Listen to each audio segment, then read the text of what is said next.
चल बस एक राऊंड मारून येऊ. लेखक सुहास मयेकर. वाचक स्वर डॉक्टर अदिती काळमेघ. अदृश्य रेषा. एका स्टुडिओत किसन कामाला होता. हरकाम्या. चौथ्या माळ्यावर असलेल्या या स्टुडिओत फोटोग्राफीसह कलर आणि ब्लॅक अँड व्हाईट प्रिंट मारण्याचं काम चाले.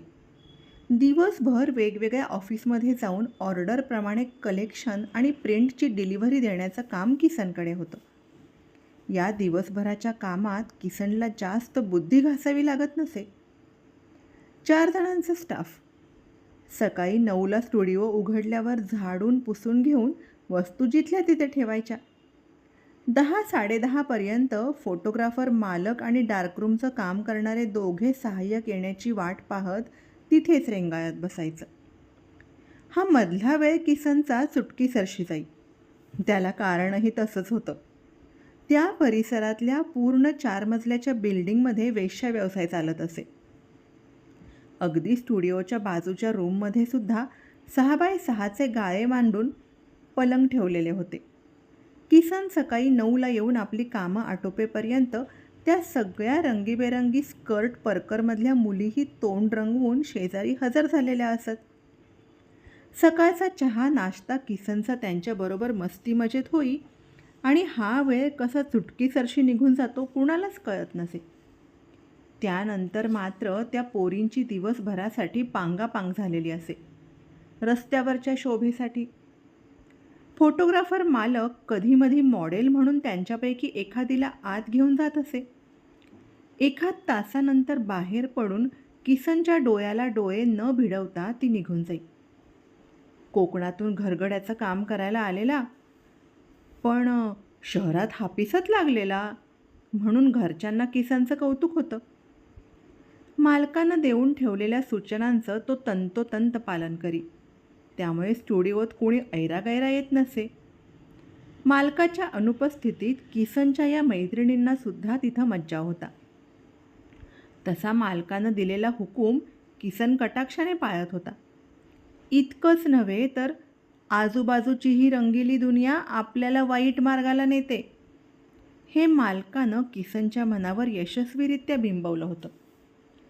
किसनची त्या मुली टर उडवीत, पण त्यांनीही कधी मर्यादा ओलांडली नाही.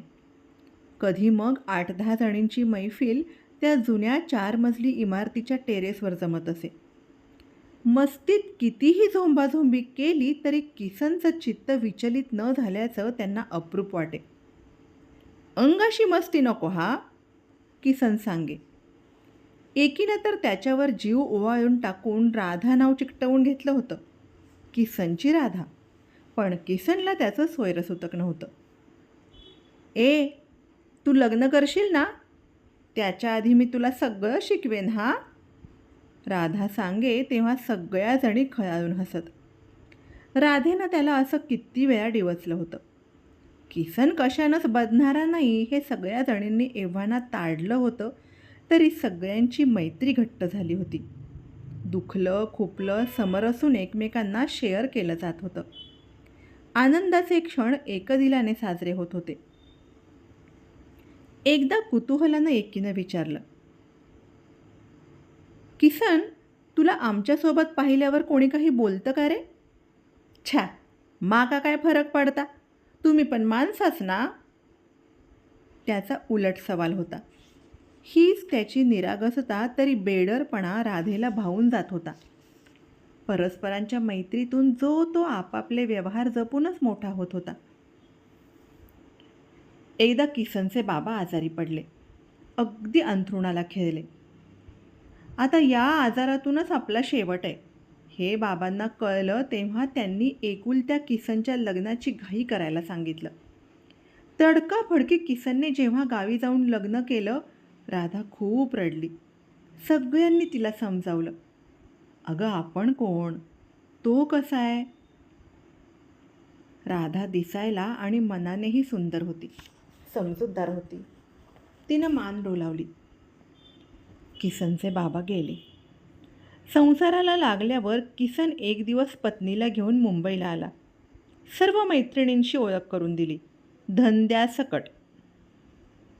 नव्या नवरीने देखील हसत खेळत त्यांच्यासोबत दिवस एन्जॉय केला. सगळे मिळून संध्याकाळी चौपाटीवर गेले 2 टॅक्सीमधून. एका टॅक्सीत राधा नव्या नवरीच्या बाजूलाच बसली होती.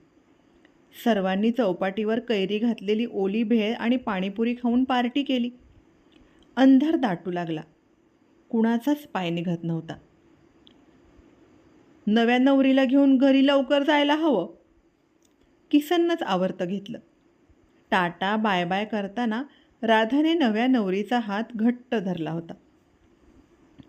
त्या दिवशी धंद्याला सगळ्यांनी दांडी मारली होती. दुसऱ्या दिवसापासून दिनचर्येला पुन्हा सुरुवात झाली. पुन्हा तशीच मस्ती, तसंच शेअरिंग, तीच निरागसता, तोच मोकळेपणा. किसनला राधा आणि सगळ्या जणींनी तसंही सामावून घेतलं. दुर्दैवाने काही महिन्यांनी किसनचा स्टुडिओ बंद पडला. ती जागा धंद्याच्या कामी आली. तिथेही नव्याने 6x6चे पडद्यांचे गाळे पडले. राधा किसनसाठी खूप रडली. तिच्याबरोबर इतर मुलीसुद्धा रडल्या. किसन जवळच दुसऱ्या कंपनीत जाऊ लागला. नव्या कंपनीचा मालक त्या मैत्रिणींपैकी एकीचा खास मित्र होता. त्यानं किसनला नोकरी दिली, ऑफिस बॉय. किसनने बायकोला गर्वाने सांगितलं, नवीन जॉब मिळालाय, ऑफिस बॉय. दिवस आनंदात जात होते. जाता येता किसन मैत्रिणींची भेट चुकवत नसे. 10, 20, 25 वर्षे कशी सरली कुणालाच कळलं नाही. दरम्यान किसनला मुलगा झाला, मुलगी झाली. मुलं शिकून मोठी होऊन नोकरीत स्वतःच्या पायावर उभी राहिली. किसनची 50शी मैत्रिणींनी मिळून साजरी केली. किसनच्या लग्नाचा 25वा वाढदिवसही त्यांनी केक कापून त्याच्या पत्नीसह इथेच साजरा केला, टेरेसवर. किसन नुकताच त्या कंपनीतून ऑफिस बॉयचा काका होऊन रिटायर झाला. बरीच शेती आहे, बायकोला घेऊन गावी जातो, म्हणाला. राधा तशीच, वयस्कर, थकलेली तरी तिथेच उभी. साडी नेसून रस्त्यावरची शोभा. सोबत जुन्या मैत्रिणी, काही नव्यानं आलेल्या, तिथेच उभ्या. किसन पत्नीला घेऊन त्यांचा निरोप घ्यायला आला. सगळ्यांना मनसोक्त भेटला. पुन्हा आलोच मुंबईला तर भेटेन, असं म्हणाला. राधानं करंगळीतून सोन्याची अंगठी काढून त्याच्या पत्नीच्या अनामिकेत घातली. पुन्हा तशीच मस्ती, तीच निरागसता, तोच मोकळेपणा. धन्यवाद.